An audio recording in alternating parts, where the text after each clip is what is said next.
ತುಮಕೂರಿನ ಕ್ಯಾಸಂದ್ರ SLN ನಗರದ ಶ್ರೀ ಆದಿಶಕ್ತಿ ಮಾರಮ್ಮ ಅಭಿವೃದ್ಧಿ ಸೇವಾ ಟ್ರಸ್ಟ್ ನಿರ್ಮಿಸಿರುವ ಶ್ರೀ ಆದಿಶಕ್ತಿ ಮಾರಮ್ಮ ದೇವಿಯ ನೂತನ ದೇವಾಲಯ ಪ್ರವೇಶ, ವಿಮಾನ ಗೋಪುರದ ಭವ್ಯ ಅನಾವರಣ, ಕಳಸ ಪ್ರತಿಷ್ಠಾಪನೆ ಹಾಗೂ ಉತ್ಸವ ಮೂರ್ತಿಯ ಪ್ರಾಣ ಪ್ರತಿಷ್ಠಾಪನಾ ಮಹೋತ್ಸವವು ಅತ್ಯಂತ ಭಕ್ತಿ ಭಾವ ಹಾಗೂ ಶಾಸ್ತ್ರೋಕ್ತ ವಿಧಿವಿಧಾನಗಳು ಹಾಗೂ ಅದ್ದೂರಿ ಸಂಭ್ರಮದೊಂದಿಗೆ ಯಶಸ್ವಿಯಾಗಿ ಜರುಗಿತು. ಈ ಪವಿತ್ರ ಕಾರ್ಯಕ್ರಮದ ಅಂಗವಾಗಿ ಬೆಳಗಿನ ಜಾವದಿಂದಲೇ ವೈದಿಕ ಮಂತ್ರೋಪಚಾರಣೆಯೊಂದಿಗೆ ಗಂಗಾ ಪೂಜೆ, ಗಣಪತಿ ಪೂಜೆ, ಮಂಗಳ ಕಳಸ ಪೂಜೆಗಳು ನೆರವೇರಿದವು. ನಂತರ ಗಂಗಾದೇವಿಯ ಸಮೇತ ಶ್ರೀ ಆದಿಶಕ್ತಿ ಮಾರಮ್ಮ ದೇವಿಯ ಉತ್ಸವ ಮೂರ್ತಿಯನ್ನ ವಿಶೇಷವಾಗಿ ಅಲಂಕರಿಸಿ ಗ್ರಾಮದಾದ್ಯಂತ ಭಕ್ತರ ಜಯಘೋಷಗಳ ನಡುವೆ ಗ್ರಾಮ ಪ್ರದಕ್ಷಿಣೆ ನೆರವೇರಿಸಲಾಯಿತು. ಭಕ್ತರು ವಾದ್ಯಗೋಷ್ಠಿ, ಹೂವಿನ ವರ್ಷವೃಷ್ಟಿ ಮೂಲಕ ದೇವಿಗೆ ಭಕ್ತಿ ಸಮರ್ಪಿಸಿದರು.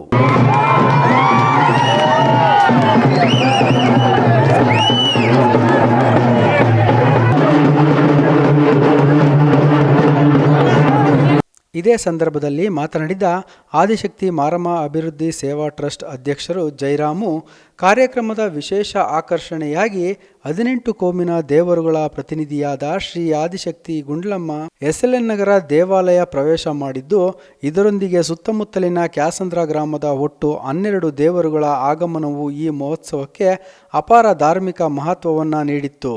ದೇವಾಲಯದ ಪರಿಸರ ಸಂಪೂರ್ಣವಾಗಿ ದೈವಿಕ ಶಕ್ತಿಯಿಂದ ಆವರಿಸಿತ್ತು. 6 ತಲೆಮಾರಿನ ಇತಿಹಾಸವನ್ನು ಹೊಂದಿರುವ ಶ್ರೀ ಆದಿಶಕ್ತಿ ಮಾರಮ್ಮ ದೇವಿಯ ದೇವಸ್ಥಾನವು ಈ ಪ್ರದೇಶದ ಜನರ ಆರಾಧ್ಯ ದೈವವಾಗಿ ಪೂಜಿಸಲ್ಪಡುತ್ತಿದ್ದು, ಗ್ರಾಮರಕ್ಷಕಿ, ಶಕ್ತಿ ದೇವತೆ ಎಂಬ ನಂಬಿಕೆಯೊಂದಿಗೆ ಭಕ್ತರ ಹೃದಯದಲ್ಲಿ ಅಚ್ಚಳಿಯ ಸ್ಥಾನವನ್ನ ಪಡೆದಿದೆ. ನೂತನ ದೇವಾಲಯ ನಿರ್ಮಾಣ ಹಾಗೂ ಪ್ರತಿಷ್ಠಾಪನಾ ಮಹೋತ್ಸವವು ಭಕ್ತರ ದೀರ್ಘಕಾಲದ ಕನಸಾಗಿದ್ದು, ಅದು ಈ ಮೂಲಕ ಸಹಕಾರಗೊಂಡಿದೆ ಎಂದು ತಿಳಿಸಿದರು. ಶ್ರೀ ಆದಿಶಕ್ತಿ ಮಾರಮ್ಮ ಅಭಿವೃದ್ಧಿ ಸೇವಾ ಟ್ರಸ್ಟ್ ವತಿಯಿಂದ ಪ್ರಪ್ರಥಮವಾಗಿ ಮೊದಲನೇ ಬಾರಿ ಇಷ್ಟು ವಿಜೃಂಭಣೆಯಿಂದ ನಾವು ಆದಿಶಕ್ತಿ ಮಾರಮ್ಮನ ಹೊಸದಾಗಿ ಮೆರವಣಿಗೆ ರೂಪದಲ್ಲಿ ನಮ್ಮೂರಿಗೆ ಬರಮಾಡಿಕೊಂಡು, ಅದ್ರ ಜೊತೆಗೆ 12 ದೇವರುಗಳು, 2 ಗಂಡು ದೇವರು, ಊರಿನ ಪ್ರಮುಖ ದೇವರುಗಳು, ಮುಖ್ಯವಾಗಿ ನಮ್ಮ ಗುಂಡ್ಲಮ್ಮ, ಚೌಡಮ್ಮ, ಗ್ರಾಮದಮ್ಮ, ಚೌಡೇಶ್ವರಿ, ಆಂಜನೇಯ, ಎಲ್ಲ 12 ದೇವರುಗಳನ್ನು ನಾವು ನಮ್ಮ ಊರಿಗೆ ಬರಮಾಡಿಕೊಂಡಿದ್ದೀವಿ. ಇದು ಪ್ರಪ್ರಥಮ ಇತಿಹಾಸ, ಇದು ಸೃಷ್ಟಿಯಾಗಿದೆ. 50 ವರ್ಷ ಆಗಿದೆ, ಯಾವ ದೇವ್ರನ್ನೂ ನಾವು ಕೊಳಕ್ಕೆ ಕರ್ಕೊಂಬಂದಿರಲಿಲ್ಲ. ನಮ್ಮ ಜನಾಂಗಕ್ಕೆ, ನಮ್ಮ ಇದಕ್ಕೆ ನಾವು ಪಟ್ಟಿರೋ ಶ್ರಮಕ್ಕೆ ದೇವರು ಎಲ್ಲರಿಗೂ ಆರೋಗ್ಯ ಐಶ್ವರ್ಯ ಕೊಟ್ಟು ಕಾಪಾಡಲಿ. ಹಾಗೆಯೇ ಆದಿಶಕ್ತಿ ಮಾರಮ್ಮ ಅಭಿವೃದ್ಧಿ ಸೇವಾ ಟ್ರಸ್ಟ್ನ 23 ಡೈರೆಕ್ಟ್ರುಗಳಿಗೂ ಒಳ್ಳೆಯದಾಗಲಿ ಅಂತ ಹೇಳ್ತಾ, ನಾನು ಇಷ್ಟು ವಿಜೃಂಭಣೆಯಿಂದ ಮಾಡೋಕ್ಕೆ ನಮ್ಮ ಅವಧಿಯಲ್ಲಿ ಆಯಿತು ಅನ್ನೋದಕ್ಕೆ ನಾನು ತುಂಬ ಹೆಮ್ಮೆ. ಆದ್ದರಿಂದ ಇವತ್ತು ನಡೆದಂಥ ವಿಶೇಷವಾದ ಅಂದರೆ ದೇವ್ರ ಕೆರೆಗೆ ಹೋಗಿ ಅಮ್ಮನವ್ರನ್ನ ಕರೆತಗೊಂಡೋಗಿ ಅಲ್ಲಿ ಅಮ್ಮನವ್ರನ್ನ ಪ್ರತಿಷ್ಠಾಪನೆ ಮಾಡಿ ಅಲ್ಲಿಂದ ನಾವು ಊರಿಗೆ ಮೆರವಣಿಗೆ ಮುಖಾಂತರ ನಮ್ಮ SLN ನಗರಕ್ಕೆ ಒಳಗಡಿಕೆ ಕರ್ಕೊಂಬಂದಿದ್ದೀವಿ. ಅದನ್ನು ಬಿಟ್ಟು ನಾಳೆ ಗೋಪುರ ಇನಾಗ್ರೇಷನ್ ಇದೆ. ನಾಡ್ದು 3ನೇ ತಾರೀಕು ಎಲ್ಲ VIP ದರ್ಶನ ಕೊಡ್ತಾ ಇದ್ದಾರೆ ನಮ್ಮ ದೇವಸ್ಥಾನಕ್ಕೆ.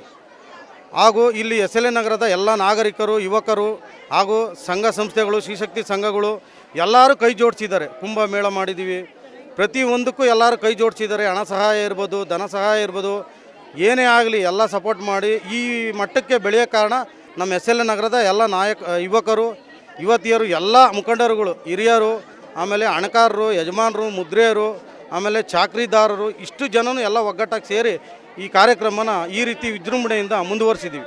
ಅಷ್ಟು ಹೇಳಕ್ಕೆ ನಾನು ಇಷ್ಟಪಡ್ತೀನಿ. ಇದೇ ಸಂದರ್ಭದಲ್ಲಿ ದೇವಸ್ಥಾನದ ಭಕ್ತಾದಿಗಳು ಮಾತನಾಡುತ್ತಾ, ಗ್ರಾಮ ಪ್ರದಕ್ಷಿಣೆಯ ನಂತರ ದೇವಾಲಯ ಪ್ರವೇಶ ಕಾರ್ಯಕ್ರಮವು ಅತ್ಯಂತ ಶ್ರದ್ಧಾ ಭಕ್ತಿಯಿಂದ ನೆರವೇರಿದ್ದು, ಚಂಡಿಕಾ ಹೋಮ, ಸಪ್ತಮಾತೃಕಾ ಹೋಮ, ಗಾಯತ್ರಿ ಹೋಮ ಸೇರಿದಂತೆ ವಿವಿಧ ಹೋಮ ಹವನಗಳನ್ನು ಅರ್ಚಕರು ಹಾಗೂ ಪಂಡಿತರಿಂದ ಶಾಸ್ತ್ರೋಕ್ತವಾಗಿ ನೆರವೇರಿಸಲಾಯಿತು. ಈ ಹೋಮ ಹವನಗಳ ಮೂಲಕ ಲೋಕ ಕಲ್ಯಾಣ, ಗ್ರಾಮ ಶಾಂತಿ, ಸಮೃದ್ಧಿ ಹಾಗೂ ಸರ್ವಹಿತಕ್ಕಾಗಿ ಪ್ರಾರ್ಥಿಸಲಾಯಿತು ಎಂದರು. ಆದಿಶಕ್ತಿ ಮಾರಮ್ಮ ಇವತ್ತು ಕ್ಯಾತ್ಸಂದ್ರದಲ್ಲಿ ಏನು ಮೆರವಣಿಗೆ ದೇವರು ಇರಲಿಲ್ಲ ಮತ್ತು ಕುಂಭಾಭಿಷೇಕ ಮತ್ತು ಎಲ್ಲ ನೆರವೇರ್ತಾ ಇದೆ. ಇವತ್ತು ವಿಶೇಷ ಏನಂದರೆ ಆದಿಶಕ್ತಿ ಮಾರಮ್ಮ ಆಗಲಿ, ನಮ್ಮ ಗುಂಡ್ಲಮ್ಮ ಮಾತಾಯಿ ಆಗಿರಲಿ, ಚೌಡಮ್ಮ ಮಾತಾಯಿ ಆಗಲಿ, ಬಸವಣ್ಣ ಮಾತಾಯಿ ಆಗಿರಲಿ, ಜಲಗೇರಮ್ಮ ಮತ್ತು ಇನ್ನೂ ಆಂಜನೇಯ ಸ್ವಾಮಿ 10 ದೇವರುಗಳು ಇವತ್ತು ಆ ಆದಿಶಕ್ತಿ ಮಾರಮ್ಮ ಆಶೀರ್ವಾದದಿಂದ ಎಲ್ಲ ದೇವರುಗಳು ಸಹ ಮೆರವಣಿಗೆ ಮುಖಾಂತರವಾಗಿ ಇಲ್ಲಿಗೆ ನಮ್ಮ ಆದಿಶಕ್ತಿ ಮಾರಮ್ಮನ ದೇವಸ್ಥಾನಕ್ಕೆ ಆಗಮಿಸಿದವೆ. ಅವೆಲ್ಲವಕ್ಕೂ ಮೊಟ್ಟ ಮೊದಲನೇ ಬಾರಿಗೆ ನಾವು ಆ ದೇವರು ಆಶೀರ್ವಾದದಿಂದ ಏನೂ ತೊಂದರೆ ಆಗದಂಗೆ, ಏನೂ ತೊಂದರೆ ಕೊಡ್ದಂಗೆ ಎಲ್ಲ ದೇವ್ರ ಆಶೀರ್ವಾದದಿಂದ ನಮ್ಮ ಕ್ಯಾತ್ಸಂದ್ರ ಜನತೆ ಭಾಳ ಚೆನ್ನಾಗಿರಲಿ ಅಂತ ಆಶೀರ್ವಾದ ಮಾಡಲಿ ಅಂತೇಳಿ ತಮ್ಮಲ್ಲಿ ಮತ್ತೊಮ್ಮೆ ನಾನು ಆಶಿಸ್ತೇನೆ. ಎಲ್ಲರ ಆಶೀರ್ವಾದದಿಂದ ಆದಿಶಕ್ತಿ ಮಾರಮ್ಮ ತಾಯಿ ಇನ್ನೂ ಹೆಚ್ಚಿನದಾಗಿ ಕ್ಯಾತ್ಸಂದ್ರದಲ್ಲಿ ಅವರಿಗೆ ಸದಾ ಕಾಲ ಎಲ್ಲ ಕ್ಯಾತ್ಸಂದ್ರ ಜನತೆಗೆ ಆಶೀರ್ವಾದ ಮಾಡಲಿ. ಮತ್ತು ಮಹೇಶ್ ಅವರು ಆಗಮಿಸಿದ್ದಾರೆ, ಯಜಮಾನರು, ಮತ್ತು ಯಜಮಾನ್ ಗಂಗನ್ಮಯ್ಯನವರು ಆಗಮಿಸಿದ್ದಾರೆ, ಮತ್ತು ಚಿಕ್ಕರಂಗಯ್ಯ ಆಗಿರಲಿ, ಮತ್ತು ನಮ್ಮ ಬ್ಯಾಂಕು ಶಿವು, ನರಸಿಂಹ ಮತ್ತು ಗಣೇಶು, ಎಲ್ಲರೂ ಕ್ಯಾತ್ಸಂದ್ರದ ಹಿರಿಯರು ಮತ್ತು ಮುಖಂಡರು ಸಹ ಎಲ್ಲ ಆಗಮಿಸಿದ್ದಾರೆ. ಈ ಒಂದು ಕಾರ್ಯಕ್ರಮ ಅಚ್ಚುಕಟ್ಟಾಗಿ ಎಲ್ಲ ಜನಗಳು ಸೇರಿ, ಎಲ್ಲ ಊರಿನ ದೇವತೆಗಳು ಸೇರಿ ಆಶೀರ್ವಾದ ಮಾಡಿ ಮಾರಮ್ಮನ ದೇವಸ್ಥಾನ ಓಪನ್ ಆಗ್ತಾ ಇದೆ. ಎಲ್ಲರಿಗೂ ಸದ್ಭಕ್ತರಿಗೂ ಒಳ್ಳೇದು ಮಾಡಲಿ ಅಂತ ನಾವು ಕೇಳ್ಕೊಂಡು ಈ ಒಂದು ಕಾರ್ಯಕ್ರಮ ಯಶಸ್ವಿ ಆಗಲಿ ಅಂತ ಕೇಳ್ಕೊತಾ ಇದ್ದೀವಿ. ಎಲ್ಲರಿಗೂ ಮಾರಮ್ಮನವರು ಒಳ್ಳೇದು ಮಾಡಲಿ ಸ್ವಾಮಿ. ಈ ಮಹೋತ್ಸವದಲ್ಲಿ ಅಧ್ಯಕ್ಷರಾದ ಜಯರಾಮು, ಉಪಾಧ್ಯಕ್ಷ ನರಸಿಂಹಯ್ಯ, ಮಾಜಿ ಮೇಯರ್ GR ರವಿ, ಯಜಮಾನ್ ಗಂಗಾ ಹನುಮಯ್ಯ ಹಾಗೂ ಪದಾಧಿಕಾರಿಗಳು, SLN ನಗರ ಗ್ರಾಮಸ್ಥರು, ಅಪಾರ ಸಂಖ್ಯೆಯ ಭಕ್ತಾದಿಗಳು, ಗ್ರಾಮದ ಹಿರಿಯರು, ಮಹಿಳೆಯರು, ಯುವಕರು ಹಾಗೂ ಮಕ್ಕಳು ಪಾಲ್ಗೊಂಡು ದೇವಿಯ ಕೃಪೆಗೆ ಪಾತ್ರರಾದರು.